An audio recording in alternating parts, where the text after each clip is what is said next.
Hello friends, welcome back to our channel. আজকে আমি চলে এলাম নতুন একটা রেসিপি নিয়ে। আজকে আমি বানাবো গুঁড়ো দুধ দিয়ে খাস্তা গজা রেসিপি। তো রেসিপিটা বানানোর জন্য এখানে আমি নিয়ে নিয়েছি 3 চামচ গুঁড়ো দুধ। আর গুঁড়ো দুধটা সামান্য গরম জল দিয়ে ভালোভাবে আমি গুলে নিয়েছি। আর এখন এর মধ্যে আমি দিয়ে দেব 2 থেকে 3 চামচ সাদা তেল।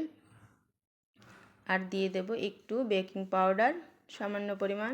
আর দিয়ে দেব স্বাদ অনুসারে একটু লবণ। আর দিয়ে দিচ্ছি 2 চামচ গুঁড়ো চিনি। তো এই সমস্ত উপকরণগুলো আমি ভালোভাবে দুধের সঙ্গে মিশিয়ে নেব। তো বন্ধুরা, ভিডিওটা স্কিপ না করে পুরো ভিডিওটা দেখার অনুরোধ রইল। আশা করছি তোমাদের ভালো লাগবে। তো সব কিছু আমি ভালোভাবে মিশিয়ে নিয়েছি। এখন অল্প অল্প করে ময়দা দেব আর একটা সুন্দর ডো আমি তৈরি করে নেব, যেমনটা আমরা বাড়িতে রুটি কিংবা পরোটার জন্য ডো বানাই। তো দেখো বন্ধুরা, এইভাবে আমি সুন্দর ডোটা তৈরি করে নিচ্ছি।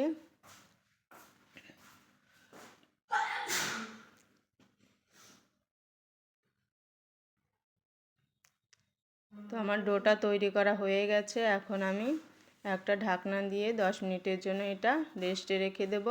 তো বন্ধুরা, আমার এই খাস্তা গজা রেসিপিটা যদি তোমাদের ভালো লাগে তাহলে একটা লাইক, শেয়ার, কমেন্ট করো। তো দেখো 10 মিনিট পরে আমি ফিরে এলাম। ডোটা ভালো স্মুথ হয়ে গেছে। এখন একটা পাটা বেলনির সাহায্যে আমি ভালো একটু মোটা করে বেলে নেব।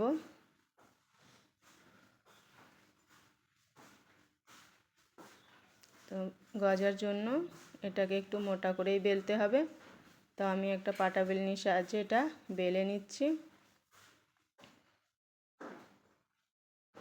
তো দেখতে পাচ্ছো বন্ধুরা, আমি কতটা এটা মোটা বেলেছি। আর এখন একটা চাকু দিয়ে সাইডের অংশগুলো আমি কেটে বাদ দেব, তাহলে গজার শেপটা খুব ভালো সুন্দর হবে। তো দেখো, আমি চারিদিকের অংশটা কেটে বাদ দিয়েছি। এখন গজার শেপ দিয়ে দেব। আপনারা আপনাদের পছন্দ মতো শেপ দেবেন, বড় ছোট যেমন ইচ্ছা। তো আমি মিডিয়াম সাইজের শেপটা দেব। তো আমি দেখো চৌকা করে মিডিয়াম সাইজের শেপ দিয়ে গজাগুলো কেটে নিচ্ছি। তো বন্ধুরা, এই গজাটা খেতে খুবই ভালো লাগে। তো দেখো এইভাবে আমি সব গজার পিসগুলো কেটে নিয়েছি। এখন একটা প্লেটে আমি নামিয়ে নেব। এই গজাটা বাইরে থেকে খাস্তা, কিন্তু ভেতরে রসটা খুব ভালোভাবে পাওয়া যায় আর খেতে খুবই ভালো লাগে। তো সব গজাগুলো আমার বানানো হয়ে গেছে। এখন গজাটা ভেজানোর জন্য আমি একটা চিনির সিরাপ তৈরি করে নেব। সেই জন্য এখানে আমি নিয়ে নিলাম 2 বাটি চিনি। আর দিয়ে দেব 2 কাপ জল। আর এখন এই চিনির জলটা আমি গ্যাসে বসিয়ে ভালোভাবে জাল করে নেব। তো এই সিরাপটা বানানোর জন্য আমি দিয়ে দিলাম 2টো ইলাচি ফ্লেভারের জন্য। আর এই সিরাপটা খুব বেশি জাল করতে হবে না, খালি চিনিটা ভালোভাবে গুলে গেলেই হবে। আর সামান্য একটু চিটচিটে ভাব করে নিতে হবে। তো দেখতেই পাচ্ছ চিনিগুলো খুব ভালোভাবে গলে গেছে, মিশে গেছে জলের সঙ্গে। আর দেখো, হাতে দিলে একটা চিটচিটে ভাব হচ্ছে।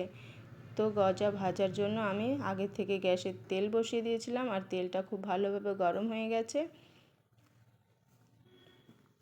তো হালকা গরম অবস্থায় এই গজাগুলো দিয়ে দিতে হবে তেলের মধ্যে, আর ফ্রাই করে নিতে হবে। তো গজাটা বানানোর জন্য তেলটা খুব বেশি গরম করতে হবে না, হালকা গরম অবস্থায় গজাগুলো আমি দিয়ে দিয়েছি। আর এইভাবে নাড়িয়ে চাড়িয়ে ভালোভাবে গজাগুলো ভেজে নিতে হবে। এভাবে নাড়িয়ে চাড়িয়ে দিতে হবে যাতে সব গজাগুলো সমানভাবে ভাজা হয়।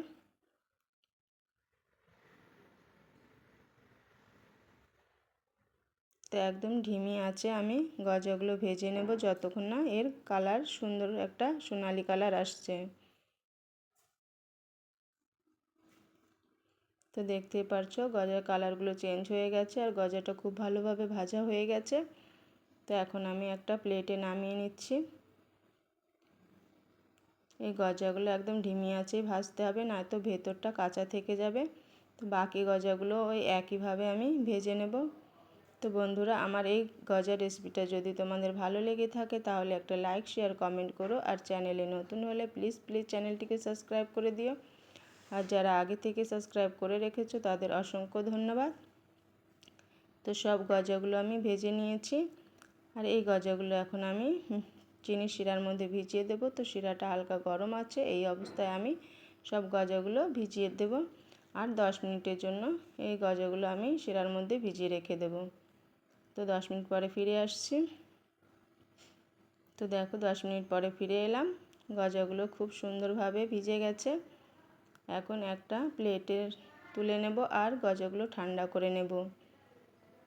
তো দেখতেই পারছো বন্ধুরা, গজাগুলো খুব সুন্দরভাবে তৈরি হয়েছে আর ভেতর পর্যন্ত রসটা পৌঁছে গেছে।